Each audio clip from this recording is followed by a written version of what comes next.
A signal from the White House by telegraph, setting off explosives that destroyed a section of the Gamboa Dike. Oh, jeez. 1973, Vice President Spiro T. Agnew, accused of accepting bribes, pleaded no contest on one count of federal income tax evasion and resigned his office. Cool. Today's birthdays: Peter Coyote, country singer Tanya Tucker. Thought for the day: we're born alone, we live alone, we die alone. Only through our love and friendship can we create the illusion for the moment that we're not alone. Who said that? Orson Welles. Oh, I was gonna say Timothy Leary.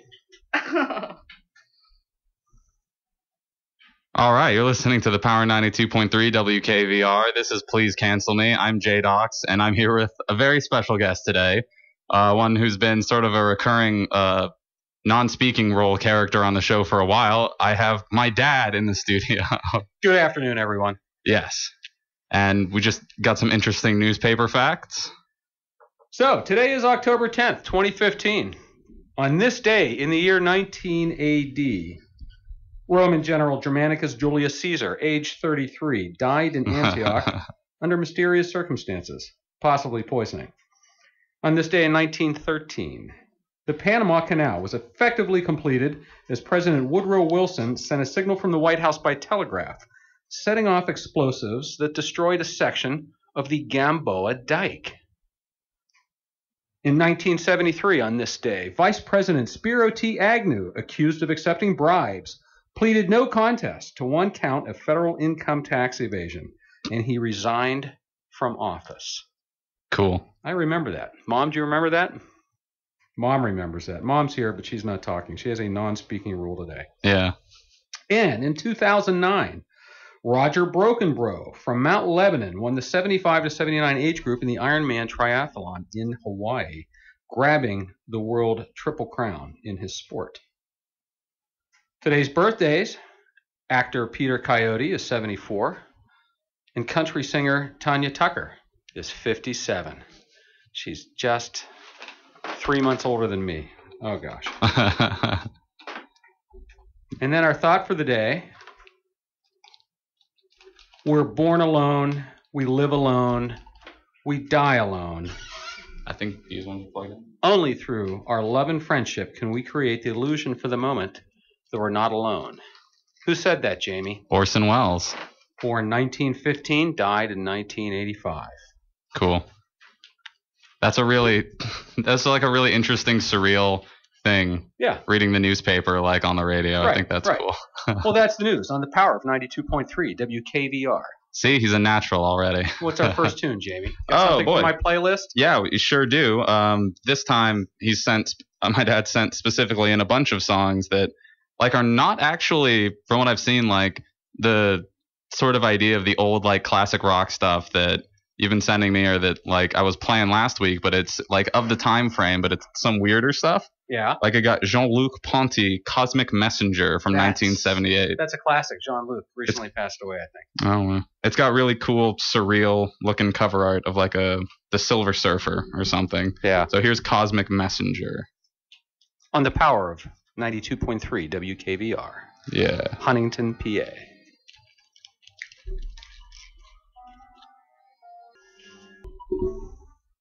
All right, that was Jean-Luc Ponty's Cosmic Messenger. That was really cool. I've been getting in more into like psychedelia music. Yeah, that's classic 70s, man. Yeah. So we've got some more headlines. Radioactive refuge. If you're around the Chernobyl area in deep in the Russia, maybe if you're going to do a semester abroad. Yeah, if you want to do a semester abroad, if you're going to Chernobyl to study, Juniata students, you want to be careful because apparently there are a lot of large mammals hanging around the Ukraine Chernobyl power plant. The populations have exploded there, likely due to radiation and the lack of people. So it's become a real nature refuge. So I guess the question is, can you go hunting there? I mean, I think you would need like some really big guns because I'm sure they've mutated to like 5 times their size. You have dire wolves and mammoths and a leviathan. Yeah. And a huge pile of like melting flesh like a Shoggoth from an H.P. Lovecraft novel. Yeah. 3 or 4 horns. Oh, this thing I'm literally like some scientist from Britain's University of Portsmouth was saying on it. Portsmouth. But wasn't that actually in an H.P. Lovecraft thing? Like Portsmouth, like the town was some plot point in some Lovecraft. I don't know. Yeah, I think you're right. Yeah. I think you're right. So, TravelChannel.com has named Bethel Park, Pennsylvania. Hey. Bethel Park, Pennsylvania, 100 Acres Manor. It's actually in South Park, the county park, South Park. Among its top 10 haunted houses in the USA. In Travel's Best Halloween Attractions, notes the .com, 100 Acres Manor offers 6 haunted houses in one location and has been terrifying victims for over a decade. That's cool. Your little brother used to work there. Hey, that's the town that we were at. And your sister. Yeah. New at 100 Acre Manors this year is Voodoo, VODOU, a tour through the Deep South, where, quote, the Stitchers want your body and the priestess wants your soul, unquote. Bonus, the attraction benefits the Homeless Children's Education Fund and Animal Friends. Cool. I don't know. I threw it away. Tell me about that cold Atlantic blob. I wanted to hear about Cold Atlantic blob. Cold Atlantic blob. I have no idea. What is that? Oh. Some atmospheric scientists are concerned that an unusual blob of cold water has emerged in parts of the far North Atlantic Ocean during the past 2 years. While the world as a whole seems poised to experience the warmest year on record, the cold blob stands out. Located between southern Greenland and Europe, the cool pool could mean the Atlantic's so-called meridional overturning circulation, of which the Gulf Stream is part, could be slowing down. It's believed the freshwater runoff from Greenland's melting ice cap could be impeding the typical sinking of the cold North Atlantic water before its deep return flow to the tropics. Differences in temperature and salinity drive the Earth's entire circulation. Any slowdown of the vast oceanic engine could impact sea levels around the North Atlantic as well as marine life. So you be careful if you're, in the Gulf Stream. Careful of that. Dress warm for the cold blob. Cold blob. Okay, what's up next there, JDox? How about a little Frank Zappa? Didn't you put in a request for some Frank Zappa? That's just so happens that we have Frank Zappa, Montana, right here. On the power of 92.3. It sure is.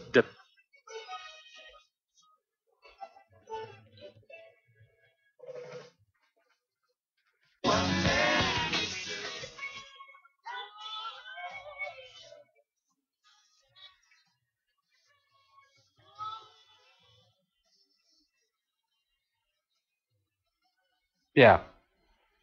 All right, and we're back. That was Frank Zappa, Montana, and that was a real nice long song with some like plinky xylophones and dental floss. That's a great one. Yeah. Right here on the power of 92.3 WKVR. You're listening to Please Cancel Me. I'm JDox. I'm here with my parents, and my mom's sitting over there in the doorway not talking. And we're reading some news and hanging out. So we got so JDox, did you know that you are sitting within just probably an hour's drive of the easternmost herd of elk in the United States? No, I did not know that. Why would I know that? I bet you didn't know that. Well, it's 3 hours northeast of Pittsburgh. Tourists are going up to see the wapiti. Wapiti is the Seneca name. That's what the native Seneca tribes called the elk, referring to their white rumps. German settlers thought they were... That's what they call me, referring to my white rumps. That's right. And the German settlers thought they were Elch, E-L-C-H, or European moose, or mice. Meese? Modern elk watchers simply call them spectacular. Pennsylvania's free-ranging herd is the easternmost wild elk population in the United States. Driven to regional extinction in the mid-1800s, they reintroduced the elk as a landmark wildlife management story, now thriving in a naturally reproducing population of some 950 animals spanning 7 counties. What kind of people are modern elk watchers? I don't know. I haven't met any. Do you think that's professionally? I think these are people who were probably birders at one point, but and then, they just couldn't get the same rush from watching birds. They had to up their game. They got to go bigger and bigger, and now they're on elk, which are... Yeah. It's all part of this whole ecotourism industry and taking advantages of the trails and everything, particularly up in northwestern Pennsylvania. It's really nice. And a little perspective, a big Pennsylvania white-tailed deer can top about 200 pounds and stand a little more than 3 feet high at the shoulder. But a cow elk, a mom, weighs between 600 and 800 pounds. Guess how much a bull elk can weigh up to? I want to say 1,000 1,000 pounds. Half a ton, buddy. Its powerful shoulders are more than 5 feet off the ground. Oh, my God. Yeah, and they're most visible during breeding season in September and October. So if you're driving home from Penn State tonight after the big game with Indiana University, heads up. During the rut, the cows and their young are gathered into harems of 15 to 20 animals controlled by hormone-addled bulls who fight each other for reproductive supremacy.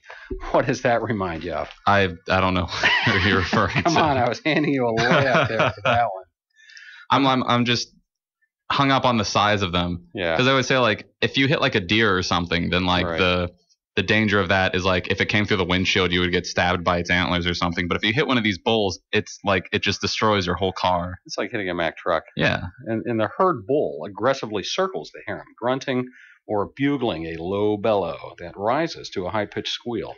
See, I don't know what the dating scene is like at Penn State, but at Juniata, it's a little more subtle than that. Yeah, well, but remember, these were introduced into the wild not too long ago. The state's last natural elk is believed to have been killed back in the late 1860s, right around the Civil War. The Pennsylvania Game Commission, bless their hearts, began a reintroduction program in 1913. By 1926, they had 177 elk imported from Yellowstone National Park in Wyoming to a private preserve right here in Pennsylvania.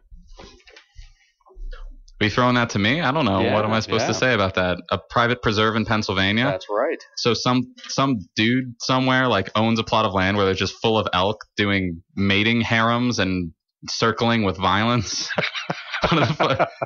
Literally the funniest part of DJing here with my parents is that my mom is trying to be silent, but is like trying to give signals to my dad to like do this or that or stop doing. And it's just. And like I'm like you are listening to like the most subtle like argument between my parents going on in the background. Just kidding, Mom. Come on in. Right here on the Power of 92.3 WKVR FM. This is already cool. All right, what's up next on the radio here? Oh boy, let me go look over and find that. Kraftwerk. Okay.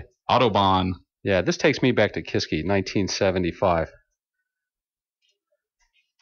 Oh. That's it. I didn't know if there was like sound. It was silent and then suddenly car doors. Okay. WKVR 92.3. All right, that was Autobahn by Kraftwerk. And there we go. Got my headphones back on. But this is the Power 92.3 WKVR. I'm JDox. I'm here with my dad. I think we ran my mom out of the room because she was fussing about she's like about us reading the news off. She's a stage mother and a stage wife. We are totally brutal copyright infringing on the Post-Gazette, just reading their stories. I've had a subscription to the Pittsburgh Post-Gazette for the last 40 years, so I'm entitled. Yeah.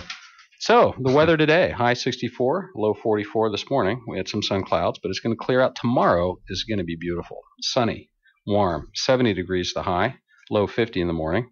Monday's even better, high 74. Wind south-southwest at 7 to 14 miles per hour, low 53. Tuesday morning, a little bit cooler, 61, cloudy. Winds west-northwest at 7 to 14 miles per hour. Wednesday, 65, low 46. Looks good. That looks really nice. I'll be sure to spend all of that time inside in the dark playing video games. On WKVR. Yep. Pennsylvania. So what's new, Jamie? So wanted to talk about some real-life things going on. Since I've been in this class, Integrated Media Arts Lab, which is sort of like I'm not sure like what the goal of the class was or still even is, but it's sort of just, it's kind of like a do whatever, work as a group, like big project class sort of thing. And Dr. Gibney, who teaches it, she's real into, she's a Huntington local, like grew up here and everything. And and she's real into like local community works projects and stuff. Yeah. So something we've been working on is like sort of a research project about what is going on with like local businesses and stuff in the Huntington area and their programs and the sort of severe disconnect that they have to Juniata. I mean, like a lot of students just don't know what's down in town and like what the places are, so they never go down there. Like it might not be like a super welcoming environment for the college students, or just that there's like really very little visibility and stuff and exposure for the businesses to the college. When you get here as a freshman, they don't give you any like resources, like a big map of Huntingdon and like what's all where and like what are some cool places and where, you know, events are and stuff in the community. And freshmen and new people here, they really need that information. Yeah. So something we've been working on is like gathering data from the local businesses to like talk about what they need and like what Juniata can do to like build up that relationship. What do you think Juniata should be doing to build that up? Definitely like just having a map and of like all of the local businesses and stuff and what they're doing. And that's what I thought would be the project that we would be working on. We haven't like dug into it yet, is to create like a big pamphlet, like a whole bunch of material for new students or like even old students. Like as a senior, I didn't even know that like Stonetown Gallery was there for like the last 10 years or something. I've never been down there. But you know, I bet there is a Chamber of Commerce office here that would be very helpful with that kind of information. And but like in doing so and stuff, we've been talking to a lot of local people, and a lot of them are like Juniata graduates and Huntingdon locals and stuff. And it's actually like been a good volley of ideas and stuff for like what can be done in the community. And that's actually like made me thinking about like as another option for after graduation. To be sticking around here and try to work on something.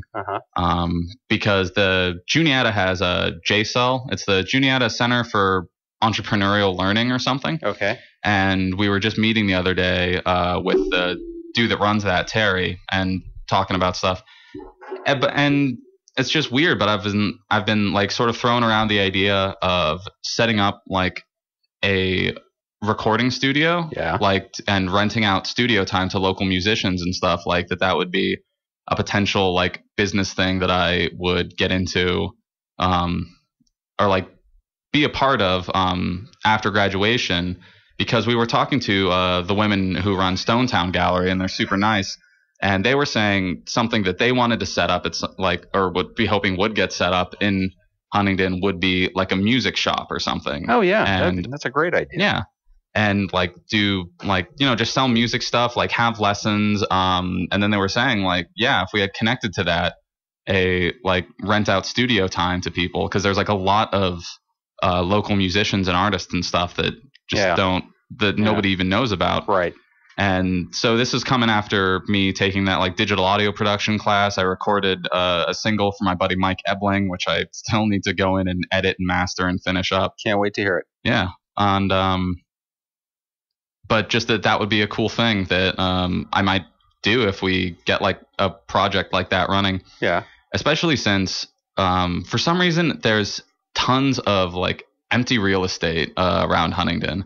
Like a whole bunch of empty storefronts and stuff. The big Grove's Office Supplies place downtown, they actually moved out to the highway, but their buildings opened up then, and it's this like 3-story, this whole big thing. And like no one was bidding on it at auction or stuff, so it's like totally up for grabs. Wow. And that's a good opportunity. Yeah, and we were hearing about that, and that would be a really cool space to have, because I mean, if hypothetically, if I actually got going with the Stonetown Gallery ladies and JCEL about like getting a project to like have a music store thing set up and do like have a recording studio, and that also apparently on top of that Grove building, it used to be like a Masonic temple or something. So they have 2 like big stages up there in the building. So that would be so cool. We could have shows and stuff. Surprised there isn't a rock venue up there. Yeah. Why don't they have rock and roll shows? Yeah. That's too small of a market. There just aren't enough. Yeah. You have a critical mass of musicians. What we've been learning about Huntingdon is that like everything's just kind of sleepy, and there's just not a lot of activity, because I guess there aren't these sort of resources. Yeah. Or like even if there are, like people just don't know about them enough. Right. You got to get the word out. Yeah. So if we could make that big, that would be super cool. That would be cool. So what's going on at the Juniata Apiary Society? Oh, that's been cool. Yeah. As I was saying earlier to you guys, we have a lot of people really showing interest in the beekeeping arts, the apiculture. We got some people like reading up a whole lot, wanting to do the internship in Jamaica for beekeeping that I took. So. Oh, really? Wow. That'd be great to send some more people down to visit. What were their names? Qual and Agape Adams. Clown Agape Adams on the vegan bee farm in Jamaica. Oh, Robbins Bay, Jamaica. We got to get down there, do a little ecotourism. Yeah, dude, they'll take you all all the island, like all of the crazy tourist places. Do you keep in touch with them, or do they keep in touch with you? Yeah, we're still on Facebook and stuff. And good. I should actually link them to the group for the Juniata Apiary Club on Facebook, because we've been doing cool stuff there. Yeah. We had like a huge honey extraction where this was seriously our biggest one yet. It was like enormous. We had 3 whole like deep super huge boxes just chock full of just honeycombs that Larry brought in. Nice. And we canned like, I don't know, what would it be? We had like 6 pint jars, and we had 50 like half pint jars. It's like 25 pints. So that's like, how many gallons is that? I don't even know. Well, there are 4 pints in a gallon, so do the math there, big guy. There's 4 quarts in a gallon. There's 2 pints in a quart. So right. I knew that. I was just testing you to make sure you know your weights and measures. Wait. Hold on. We had like, okay, so I'm going to say we had like 26. Calculator? 20. No, we don't need a calculator, thanks. It's a Juniata College education here. Bethel Park High School. Remember when I was studying physics? 26 pints, that's 13 quarts, that's 4 gallons. That's a little more than 4 gallons of honey. And then we also have on top of that like another, like I think 3-gallon bucket of honey that we still haven't canned yet. And we sold just about all of it for Parents' Weekend last weekend. Okay, good. And made buku bucks, like 200 some. I don't know. Righteous bucks. Good stuff. All right. Yeah, I'm gonna skim off the top of that. What? Okay, we're gonna go back to music. What's up next here, James? The Psychedelic Furs, Pretty in Pink. On the power of 92.3 WKVR FM, Huntington, Pennsylvania. Yeah.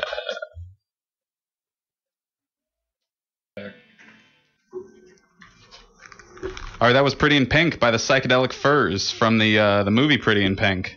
On 92.3, the power of Huntington, Pennsylvania at WKVR. Yes, you're listening to Please Cancel Me. I'm JDox, and I got my parents here in the studio today. And it's been cool. Boy. Oh, thank you. Such a good boy.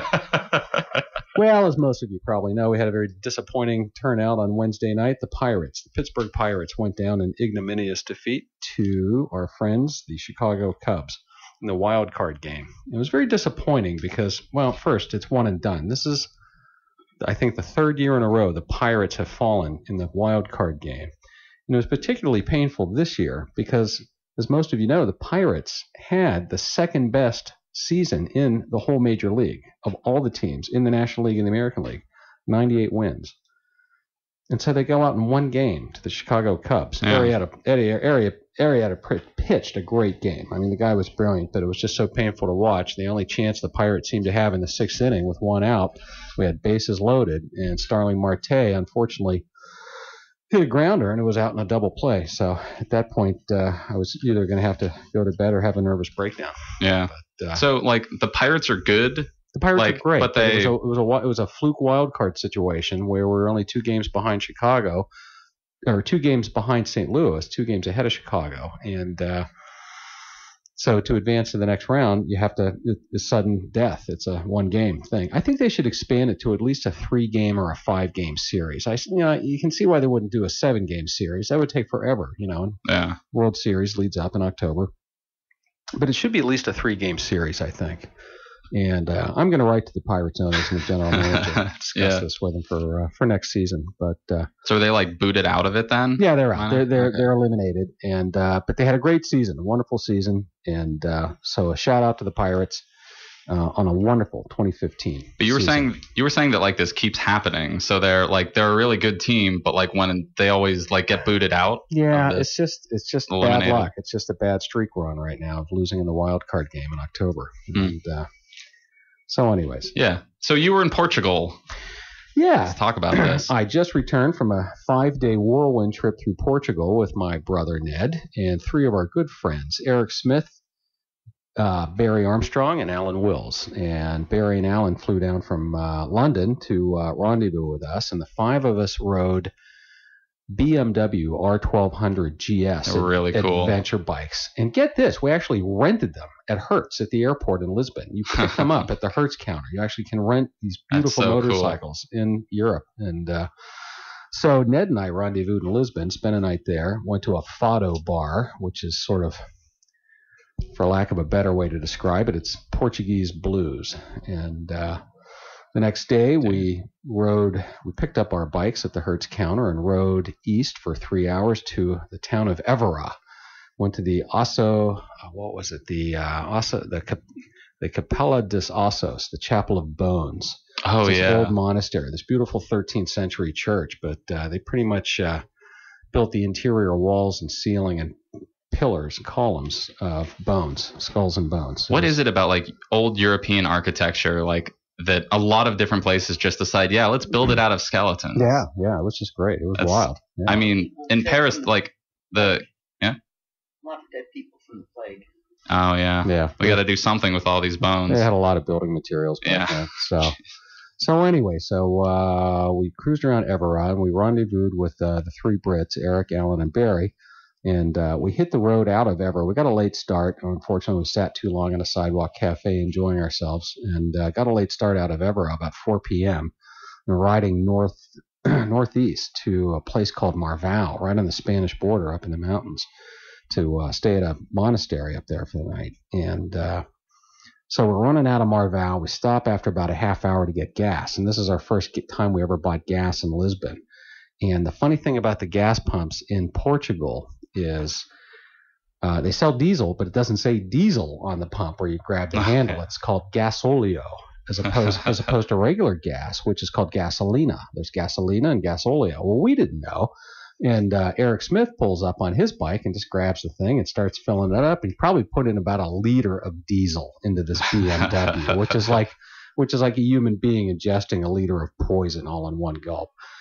And so the young gal working at this gas station comes running out and shouting in Portuguese, "Stop, stop," And no, the Americans are getting diesel again. Exactly. And your cousin Will Scheider has an interesting story. He did the same thing in a car when he was in Portugal several years ago on a Habitat for Humanity trip, but I digress. So anyways, Eric didn't put a whole lot in, maybe half a liter or so into an empty tank. And he was like, oh, heck, so he just went ahead and filled it up with regular gasolina, petrol, thinking, I would dilute it, and then, the bike will probably run rough it'll be fine for a little while. But and we had to go because we had a 3-hour run to Marval, and the sun was setting, and it was late afternoon. So we get back on the bikes, and we roar out of this little town, and we made it about 2 miles. Ned and I are in front, and I look back, and there's nobody behind us. And so, Eric's bike died in a cloud of smoke and just totally shut down. And, the nice thing about old vintage bikes is it's so easy to remove their gas tanks and remove whatever's fouling. These new BMWs are beautiful, but I'll tell you what, it took us just an hour just to remove all the body panels from this bike, to remove the gas tank, or what they call the fuel cell. That took about an hour. Took that off, rode it on the back of a motorcycle back to the gas station where all the locals were sitting there just laughing their heads off when we pulled up with this, carrying this gas tank. And they said, yeah, we knew this was coming. That's why we stayed open late. Thank goodness they stayed open waiting for us. They knew we'd be back. That's nice. All right, so we go through this whole drill, put gas in it, hop back on the bike, get back and, install it. It takes another half hour just to put this thing back on so fuel is flowing back in. And we go to start it. Eric goes to start it. We cannot start it. It just won't start. And, of course, it doesn't have a Kickstarter, but being a new bike, it just has the electric start. And, within 10 minutes, we burned down the battery, and it just wouldn't start for the life of us. We were trying to push start it and everything. It was just awful.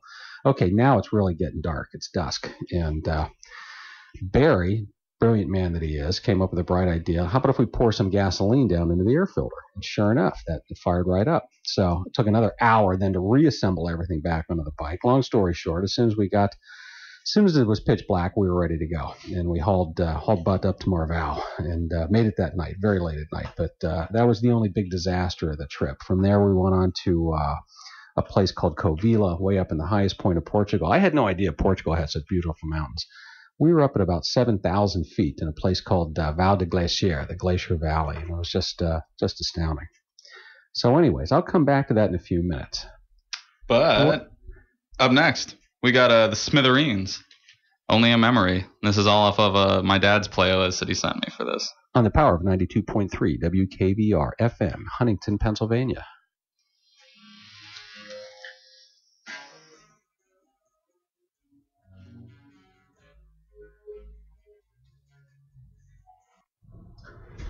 Oh, and we're back. All right, that was the Smithereens, Only a Memory.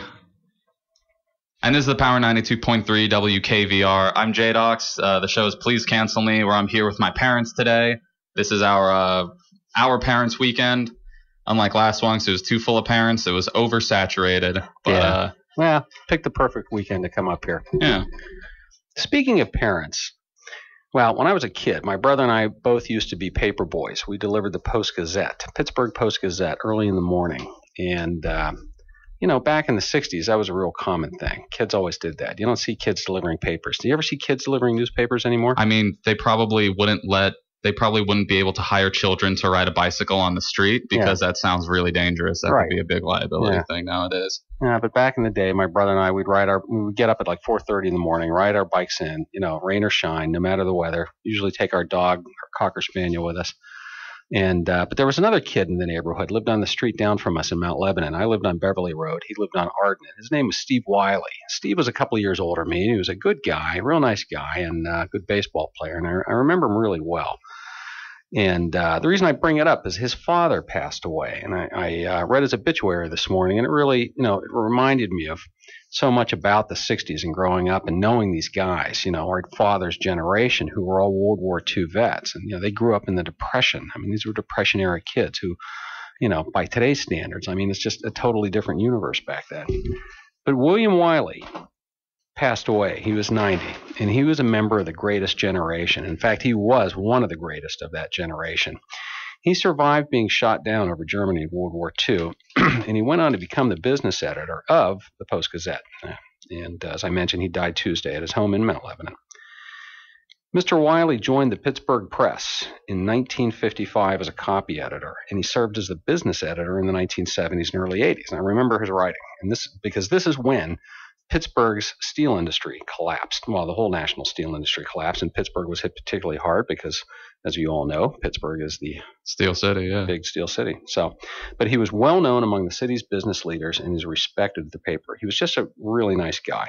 He was born in Pittsburgh in 1925, and he lived in Boston for a time with his aunt and uncle. And his uncle, Newton Newkirk, say that again. He was a nationally known humor columnist who wrote a syndicated cartoon at the Boston Post, and he inspired his nephew to become a newspaper man. And one of Mr. Wiley's best memories as a boy was traveling with this guy around the area, and they used to go to baseball games. And he traveled also with retired Pirates pitcher Wilbur Cooper, who conducted baseball clinics with Onus Wagner of Carnegie, Pennsylvania. So anyways, when World War II came, young Mr. Wiley, he wanted to do his part, like millions of other young Americans. After graduating from Mount Lebanon High School in 1943, Mr. Wiley enlisted and served with the 8th Air Force as a B-17 top turret gunner, and he was a flight engineer. And when the Army handed out parachutes, Mr. Wiley recalled one joker saying, "If it doesn't work, bring it back." There was a lot of use for parachutes back in those days, particularly the Air Force. They used to go on bombing runs over Germany. And Mr. Wiley ended up needing his parachute in January 1945 when his plane was shot out of the sky over Dusseldorf. It was on his 23rd mission. The ship broke apart, and some of the crew didn't make it out. One of the doors was jammed. Mr. Wiley was one of the guys who got it open, and but not everybody made it out. He wound up at Stalag 7A in Moosburg. It was the largest POW camp at the time in Germany, and they had some 70,000 Allied prisoners until they were liberated on April 29th. After the war, Mr. Wiley gone on with his education. He attended Allegheny College. You've been there. We looked at Allegheny College. Great place. And then went to the Medill School of Journalism at Northwestern University, graduating in 1950. Anyways, he was a nice guy, and he passed away. He was 90 years old. Well, Am I supposed to respond to the obituary? You're supposed to blow your nose, wipe your tears away. I'm so overwhelmed. Yeah. Yeah. You're a good kid. I'm still thinking about in the 60s, like you and Ned as this like really saccharine, like Rockwell illustration of like kid paper boys. Oh yeah. Going down the street. It was, it was really like that though, to a certain extent. It was, it was a simpler time. It was a very, very easy place to grow up. Waking up at 4 a.m. to go deliver papers. Like kids nowadays wake up at 4 a.m. to get ready for school, which they have to be at 6 a.m. Yeah. That's crazy. It's tough. But we had our paper routes in a section of town where we lived, and one of the upper crust sections of town, in Virginia Manor, right next to us. And the way you made money as a paper boy back in those days wasn't from the 10 cents you got, from in terms of your salary from selling the papers. You made your money on tips, and the best time to go out, we had to go collecting every week. I mean, it was just awful. In order to get paid, you had to actually go door to door, knock on the door, see if they're home, hand them their little ticket stub, and say, $1.75 for the week or whatever it was. And if you're lucky, you got a 10 cent or 25 cent tip. They round it up and give you $2 or something. Except during the Christmas season. And this is something I learned from my brothers. Wait until the Friday or Saturday night before Christmas. That's when everybody's having a big Christmas party. And try to time it particularly when the weather's bad. And you want to show up and knock at the door at about 8 or 9 p.m. during when these people are having their Christmas party. So they're particularly well lubricated.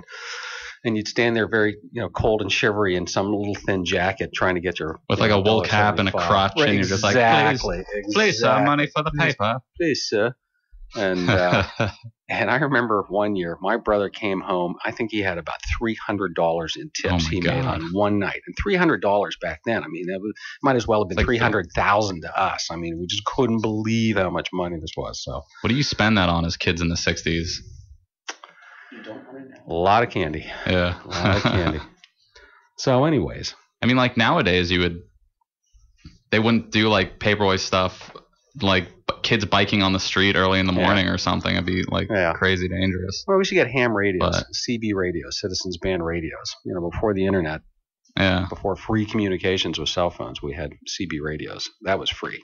Yeah. You might have had to buy it and put it together. But once you were broadcasting, I mean, you could talk to people all over the country and all over the world. Cool. It was great. But so we were talking about a little earlier about like asking you about what college radio was like back in your day, and you went to Pitt, but you weren't like around a whole bunch for that. Yeah, well, I was in the Air Force first, and then came back and went to University of Pittsburgh. But I wasn't a real college campus kind of a guy. I lived in the suburbs. But radio back in those days, I mean, WDVE, of course, 102.5 FM is the great classic rock station in Pittsburgh. But public radio in Pittsburgh is also really big. WDUQ was now they've changed it a couple of years ago. It's now WESA, but WDUQ 90.5 FM at Duquesne University was the best jazz radio station in the country. And their signature DJ was a guy named Tony Mowat. Give a shout out to Tony Mowat, the greatest jazz DJ I ever listened to. I mean, he was just wonderful. I'm sure he's tuning into us right now. Right. He's probably thinking, wow, who's this up and coming star here, Tad Embry on the radio? Wow. Yeah. But WDUQ, that was the best. I love that radio. Yeah. That was their radio station. I mean, but it was an NPR affiliate. From what I understand, like every college radio station used to be so huge back in the day. This one professor that used to be here, Chad Herzog, he was a Juniata alum, and he was telling us, like, when I was like about starting to be station manager, that he remembered what it was like back in like the late 80s, early 90s here at WKVR, that they just ran the party scene on the weekends, that they would have sound equipment and they would go and they would occupy an entire floor of one of the dorm buildings for a huge party. And that like they do cover charge or something, and they would make $300 or $400 a night doing just hosting parties and DJing for that. And that's so crazy. Yeah, like thinking about that. Bucks. Yeah. And now, like, I mean, people of the internet, they have like Pandora and Spotify and all of these like auto DJ. Right. I can't keep up with like it all. Audio streaming stuff. So nobody cares about the radio anymore. But we care. Speaking about the radio. Yeah, What's let's up actually next, put JDox? some radio on the radio. Here's Jimi Hendrix, Voodoo Child, live from 1969. On the power of 92.3 FM, WKVR, Huntington.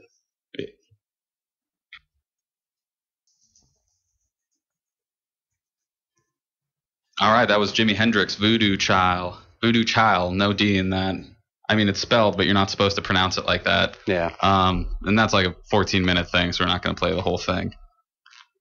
But cool. He was great. He was was one of my favorites as a kid growing up. We got his head real big on the wall right behind you. We sure do. Yeah. We sure do. So we wanted to talk about the piercings. Yes, I see my lovely son, my oldest son, got his ears pierced. Yeah. And this is a new discovery here. And I just want you to know how proud I am that you feel so free and confident in your self-expression, in your manhood, that you get your ears pierced and now look like a swashbuckler. Yeah. Yeah. Very swashbuckler. It's very piratey. Yeah, very piratey. I mean, getting your ears pierced, like for dudes, is like has for a long time been becoming like less and less of like a really gender specific sort of thing. Yeah. Yeah. That a lot of people are doing. Yeah, it looks cool. You're wearing both earrings, two earrings, right? Both ears. And I think I'm gonna like over the next couple months, I'm gonna gauge it out like about that much. I don't what think do you so. think? I think you'll be cut off. You think like a little bigger than that? No, that would be no. You can't see, but I'm using my fingers to make like a large circle, like a cartoonishly large gauge. Yeah. I'll get you a nice pair of chandelier earrings. I think they'll look really nice. Yeah. That'll make sure. So, where'd you get your ear piercings done, James? At this place, Skin Sensations, in downtown. Oh yeah, yeah. They do a good job. Nice, nice people there at Skin Sensations. Yeah, pretty cool. Yeah. This dude was telling us that his wife, the dude who pierced us, that his wife is a dentist, but also like an MMA cage fighter. Oh, get out. Yeah, and and that he collects venomous snakes and other reptiles as pets. Yeah. How pleasant. That'd be great. So it was good pets for kids. Yeah, some interesting characters in there. Scorpions and things like that. Yeah. That's what we do. So how do you like it? How do you like having your ears pierced? And are you getting all the attention from everybody that you were lacking? Yeah, a lot of people. Good. A lot of people have not been noticing it, which is fair. One of my friends talked to one of my professors, the one I was sort of working for over the summer, and she told the professor I got my ears pierced, and she said she was confused. She thought I'd always had them. Like she didn't even notice. Nice. That's just great. Thanks, that's Professor. Cool. That's good. I guess that's my sort of persona. You would expect that. Well, all teasing aside, I think you look great, JDox. Thanks. They just look great. I want to get like all kinds of stuff to put in them, but like right now it's still like healing up. It's like crusty, like a little gross. Oh, that's nice. Yeah. Because apparently there's like fluid just draining out now that it's punctured. How vivid. I'm grossing out my mom over here. Yeah. It's really gross. I think we should go like to antique shops and get you like old lady dangly diamond. Yeah, earrings. dude, that would be cool. Yeah. Okay. Well, that's fine, honey, because that's something that'll always grow back, and you can look normal again someday without them. But it is cool though. Like, it's better than a tattoo. If you come home with a tat, I'm going to freak out. Okay. As you know. Well, I just won't come home then. Okay. That's not a good sign. What else were we going to talk about?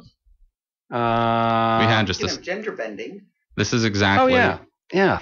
It's on the topic of gender bending. Your mother and I, on Thursday evening last week, we went out to dinner after work, and then went to the Pittsburgh Playwrights Theater Company on 937 Liberty Avenue in downtown Pittsburgh to see an off Broadway play by the name of Dulcie.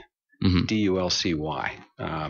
It was a George S. Kaufman comedy. George S. Kaufman was a playwright back in the 1920s and 30s, and he was from Pittsburgh, and he was very well known at the time. I mean, George S. Kaufman was a rock star in showbiz back in the day.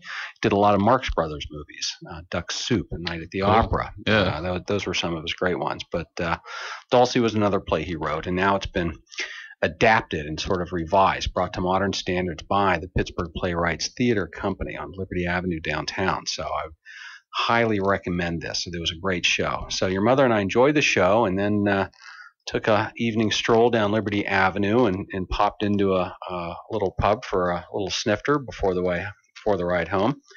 And who do we run into? Sharon Needles. You know who Sharon Needles is. Who is I do. She is a very notable drag queen who originates from Pittsburgh, who was on RuPaul's Drag Race for I don't know how many seasons. Yeah, she was a minor celebrity. Yeah. A major celebrity, actually. Still a big name. One of the bigger drag queens in America. Yeah, the really very spooky one. Very vampy. And, of course, this is her time of the year. Halloween. So, yeah, we ran into her in this little bar on Liberty Avenue, and she's 6'5", and she's standing on these platform shoes. So with the platform, she's 6'9". With the hair, she's about 7'9", and her eyebrows are about 3.5 inches long, and she's just magnificent. She's just stunning. What was her sort of theme? Was she like doing vampire? No, she was just, kind of, had that streetwalker look to her. And, this is actually our second encounter with Sharon Needles. Your mother and I ran into her a few years ago at a fundraiser one evening. And there's a really good picture of that. I love that thing. At the Warhol Theater over on the north side, the Warhol Museum, the Andy Warhol Museum. And, she was great. And plenty of other cross-dressers there that night. It was fascinating. I love that you guys, that's a great picture of you two with Sharon Needles. But my mom for a long time was really into RuPaul's Drag Race because Sharon Needles was from Pittsburgh, and my mom knows literally every major or minor celebrity that comes from Pittsburgh or the area. Yeah. And she was just getting real obsessed with the drag queen show, and it was super cool. And we got to meet Sharon Needles a couple times. Yeah, that was cool. Yeah. So we now have a new guest in the studio right now, and it's a huge wasp that's up in the ceiling. This happens. There's something in the ceiling or the wall or something where there was a wasp nest and so there's only ever one that comes in here at a time. There's never a bunch of them, or they don't swarm or anything. Right. Well, that's okay. But every time I've been in here, there has been at least one wasp. Yeah. Well, your father's a wasp, so good company here. Cool. All right. What's up next, JDox? Planet Claire by the B-52s. On the power of 92.3. Planet Claire. WKVR FM, Huntington, Pennsylvania.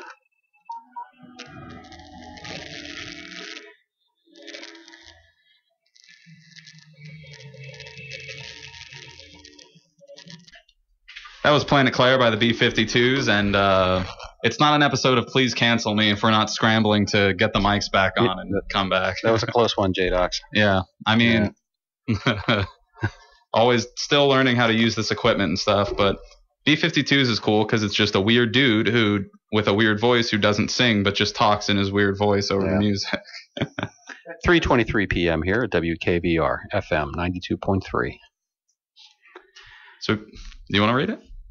Yeah, I wanted to cover off a couple of things. I just pulled the Juniata College Career Services newsletter from the wall in the men's room. Thought I'd bring it in here and share it with everybody. Make sure to wash your hands. There are a lot of really great upcoming events through the College Career Services office. And on October 11th is the Stop Hunger Now event from 1 to 3 p.m. at the Huntington Community Center. On the 13th is the Personal Statements meeting in the Ellis Ballroom from 12 to 1 and from 4 to 5 p.m. On October 14th is the Western Pennsylvania Association of Career Services Job Fair from 10 to 3 p.m. in Monroeville. And then the Federal Job Workshop is going to be from 2 to 3 p.m. on October 14th in Rockwell. October 19th is Graduate School Planning for Geniuses, and that's in the Von Liebig building from 2 to 3 on the 21st. Mm-hmm. I'm sorry, on the 19th from 3 to 4 in Von Liebig. Are you going to be attending the Graduate School Planning for Geniuses? I get the hint. Okay, that'd be a good one for you. On October 21st is the Federal Jobs Workshop in Von Liebig. On October 24th is the Make a Difference Day from 8 a.m. to 2 p.m. at the Huntington Community Center. And then don't forget, October 26th is the Choosing a POE/Crafting Your Future seminar from 4 to 5 p.m. in Von Liebig. I actually went to that the last year. Yeah. And this was when I'm in the midst of my POE transition, and I wanted to I didn't need to find my POE Yeah. at that point, but like I wanted to talk about it and like get some feedback. But I went there and like literally nobody else showed up. It was just me and Darwin Kaisor, the career services director, and we were just hanging out. And I'm just like, hey, what's up?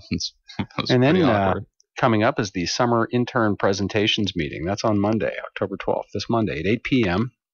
in Good Hall. Learn about the internships fellow students did this summer. Speaking of really great internships and students, I'd like to recognize the intern of the month.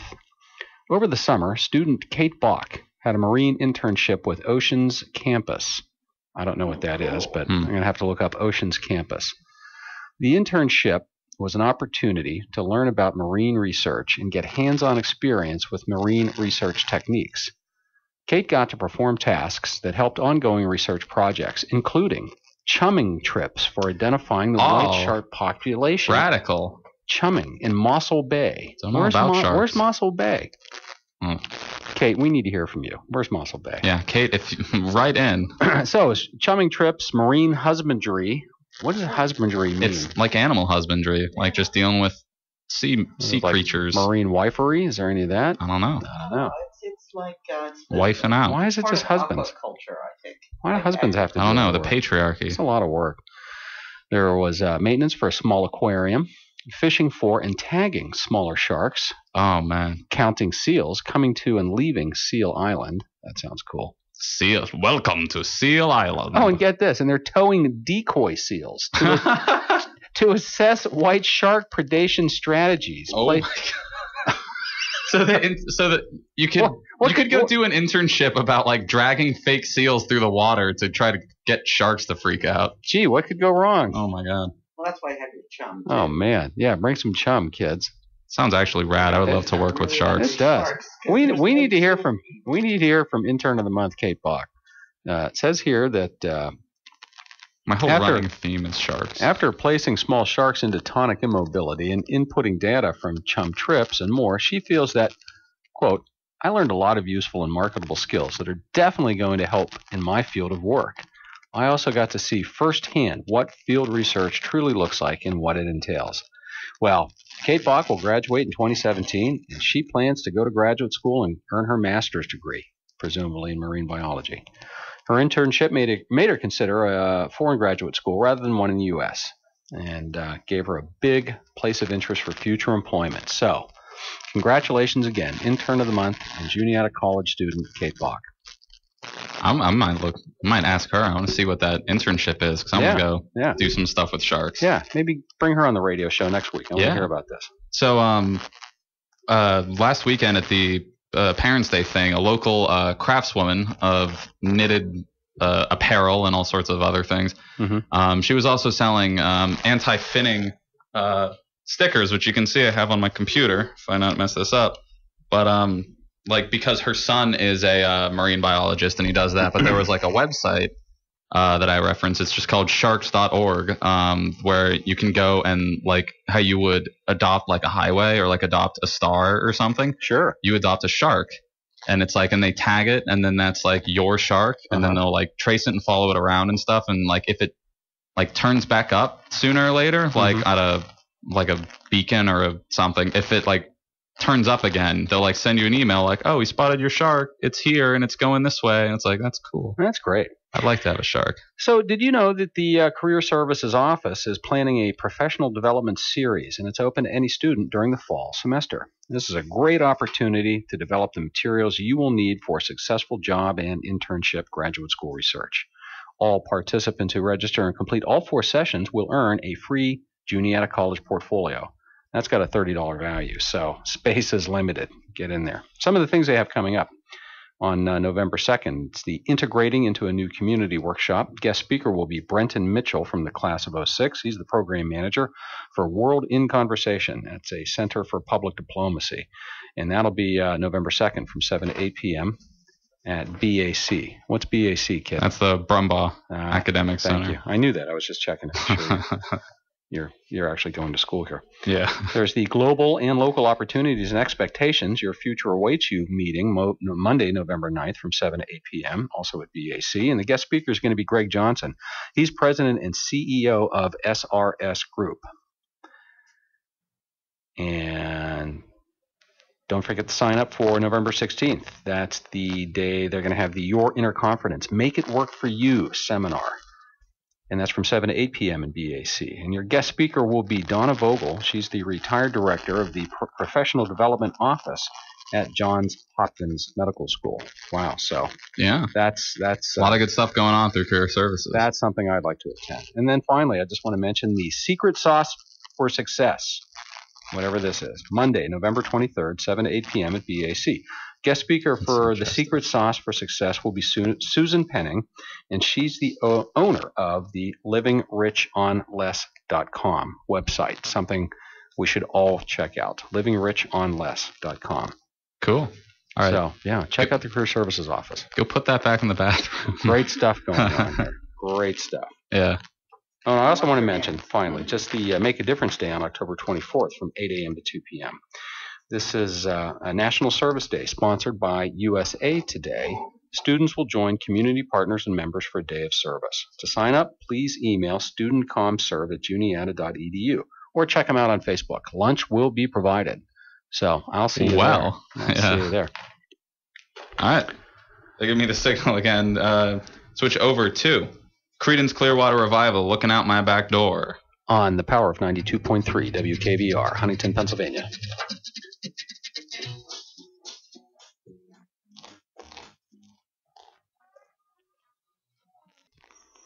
All right, that was Creedence Clearwater Revival, Looking Out My Back Door. On WKVR, 92.3 FM, Huntington, Pennsylvania. Right. It's about 3:34 on a lovely Saturday afternoon here in the Allegheny Mountains of Pennsylvania. Yeah. Yeah. It's a good day. So let's talk butterflies. Yeah. Welcome back to Butterfly Cast. Yeah. With JDox and his dad. Yeah. Yeah. So this summer we grew we had a wild volunteer milkweed plant that grew in our front yard in Bethel Park. And from that, your mother rounded up a 3 or 4. How many was it, honey? 3. Monarchs. One escaped. 3 monarchs, one of which escaped. The other 2 are in... No. One is at the kid's house, and the other one's visiting at IUP. Ah, okay. One of them is visiting my other son up at IUP. You left him a butterfly up there? Yeah, Addison Embry and the beautiful Lizzie Wallace. Lizzie Shields Wallace.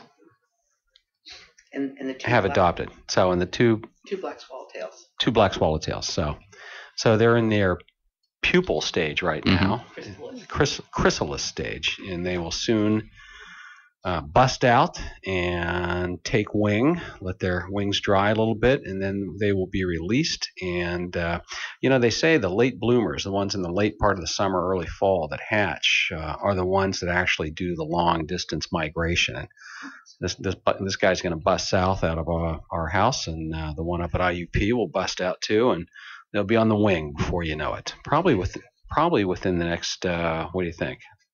10 days maybe? Within the next 10 days? Not even that. Not even that. So we're on top of the whole butterfly thing here at WKVR. Yeah, it's good stuff. Yeah. Important butterflies. Yeah. Pollination.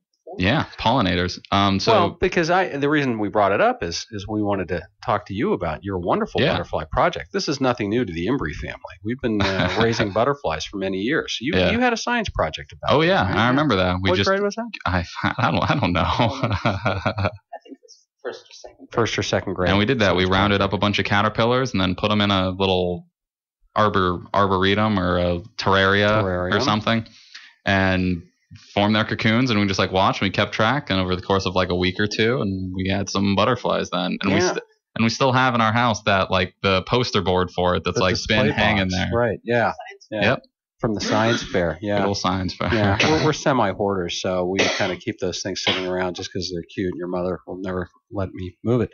But it was really neat, and it was a special time. The kids were little, and when this thing hatched, the butterfly came out and it flew and it landed in your sister Annie's hair. And I remember it stayed there. And we made Annie freeze. Don't move. Don't even. We gotta get the camera. Get the camera and get the video camera. We got to videotape this. And this young monarch butterfly that had just popped out of the chrysalis, the first thing it did is went right for Annie and perched in her hair, I guess to let its wings dry. It needed to perch somewhere. And sure enough, this thing just sat there flapping its wings in Annie's hair. It was like a little bow in her hair kind of a thing.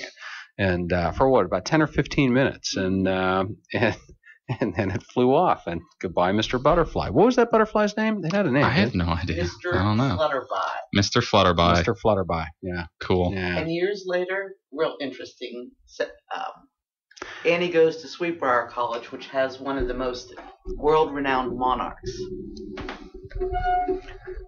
Yes, Annie Embry ended up at Sweetbriar College in Amherst, Virginia, where they have a big monarch operation. Okay, so what's next? One more note on butterflies before I hit to the next music. I was reading about this whole thing, holometabolism, which is the process that of insects where they go through phases and have a big metamorphosis. But that is designed to make sure that the young and the old of the species are not competing for the same resources.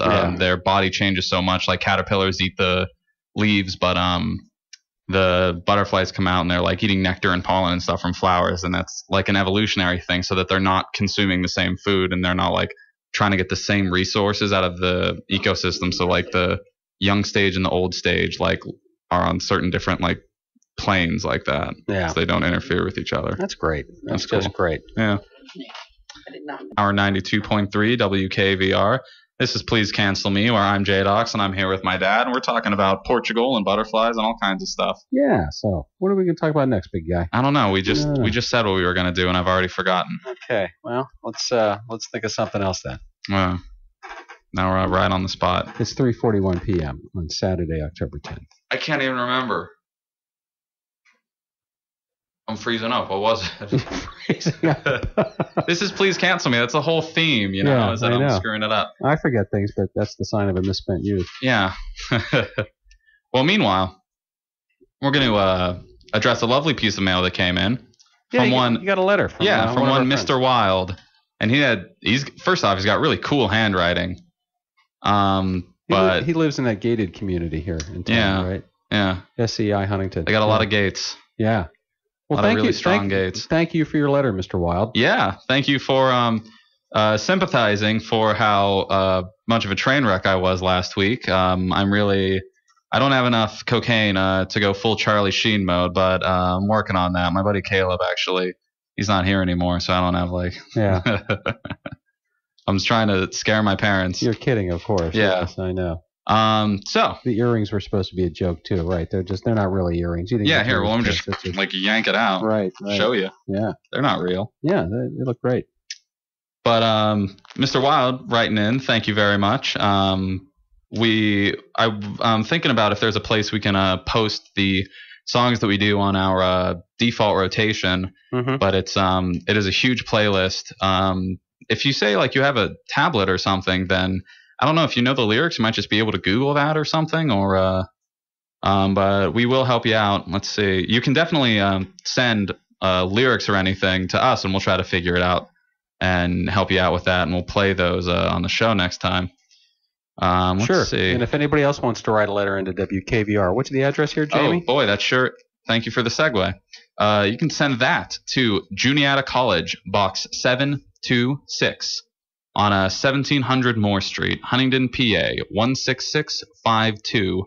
You can address that to JDox or Please Cancel Me, whatever you want to do. But keep those cards and letters coming, folks. Yeah. We really love to hear from you. Thanks again, Mr. Wild. Thank you. I'm also up on Tumblr, pleasecancelme.tumblr.com, all word, no hyphens or nothing. Okay. Or there's a Facebook group for it if you're the sort of person who has not sent a physical letter in 15 years. Letter writing is an art, and it's a dying art, and it's wonderful to see people taking pen to paper and making good use of a ruler and writing a nice letter, really really nice, and cursive too. Jamie, do you even use cursive anymore? I sure don't. No, nobody does. Everybody types. Nobody writes in cursive anymore. Yeah. Yeah. I mean, it's like, Mr. Wilde has great handwriting. This like is one of the calligraphy. coolest letters I've ever seen. It's like calligraphy. Another letter we got for the slouch was like actual cursive and stuff, and that was like, but at some point it sort of fell off. Yeah. And went back to just normal script Yeah. because you can't keep that up. I don't even know how to write cursive anymore. You had such beautiful penmanship as a little boy. Yeah, whatever Your happened mother to and I that? were so proud of you. You were what happened? not so much now. But, all right, spin one, Bob. What do you got? So I'm gonna play the one that this guy suggested, but I'm gonna have to look up real quick what the lyrics are so that we don't need to play do it, something yeah. we shouldn't. Yeah, exactly. But that was what we just heard was Sam and Dave. Hold on, I'm coming. And That's a classic. That's coming just up. great. Coming up next, another classic, Bruce Springsteen, Rosalita. Oh, that happened real suddenly. On the power of 92.3 WKVR FM, Huntington, Pennsylvania.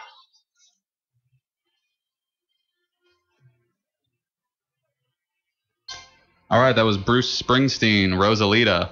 This is the Please Cancel Me on the Power 92.3 WKVR. Once again, I'm JDox. I'm here with my dad. Yeah, man. And This is a blast. We got this disco ball going now. Yeah, we got a wonderful disco ball. You won at Dave & Buster's one year when you were about 8 years old. I collected a lot of tickets. There was that Wheel of Fortune game. I learned what the pattern was, like the dude on the Price on the Price is Right or something. I learned the formula and I got a bunch of tickets. Now you're counting cards in Vegas. I love it. Yep. Hey, JDox, I want to go back to that letter you got from Mr. Wilde. Oh yes. Yeah.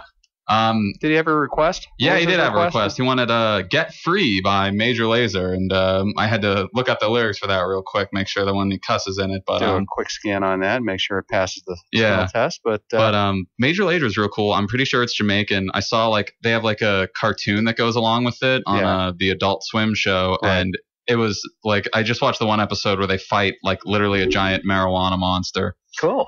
And it ended with like the dude like saves the sidekick or something because he's a weird Jamaican superhero, and he just says like, "All right, now let's go get some beef patties." Cool. All right. And I was with my friends. They were showing me it, and I just at the very end I lost it because when I was in Jamaica for the internship, I was like eating all vegan at this at this farm I was working on. But then whenever we were on the road, we would get beef patties all the time for just some greasy road food. And so when they referenced patties, I just lost it. Did you eat any goat meat in Jamaica? Yeah, I had some jerk goat. And I had goat in Portugal a couple of weeks ago, and it was the best I've ever had. Cool. In fact, I'm going to open up a goat stand somewhere in Bethel Park. A goat food truck? I was telling you. A goat food truck, yeah. We could totally do that. Yeah. We could bring that to Huntington. I was talking about that. Goat meat. Yeah, roasted goat. Okay, so anyways, sorry, back to Major Lazer. Right. Here's Get Free, featuring Amber of the Dirty Projectors. On the power of 92.3 FM, WKVR, Huntington, Pennsylvania. All right, that was Major Lazer, Get Free, featuring Amber and the Dirty Projectors. Good recommendation, Mr. And that was real cool. I was expecting something like a little more like funky techno or because based on like the Adult Swim cartoon about it, like it had a much more like it was like nicer than I'd expected. Yeah. Very nice. Very nice. Like it was, and the video for it was like a really cool cultural view to a lot of different parts of Jamaica. And I thought that was really cool. Anyway. Yeah, that's great. That's great, Jamie. So you should look that up, Major Lazer. Get Free. It's real cool. So I think we're about to sign off soon. Winding it down, I just wanted to say thanks, JDox. Thanks very much for having your old man on the radio show today. It's been a real thrill. It's been my pleasure. This is the first time I've ever been live on the radio. So this is, I'm having a lot of fun. Cool. And I'm going to come up and do this every day from now on. So anyway, so we're going to end this radio show with one more piece from one of my favorites from the 1970s and 80s, Jean-Luc Ponty. Mm-hmm. Which one is this? We started it off with Cosmic Messenger, I think, and now we're going to end on Jean-Luc Ponty's The Garden of Babylon. Nice. That's good. Okay. Well, thanks again. And this is the Please Cancel Me show. Yep. And we're signing off. All right. Thank you very much for listening. On the power of 92.3 FM, WKVR, Juniata College, Huntington, Pennsylvania.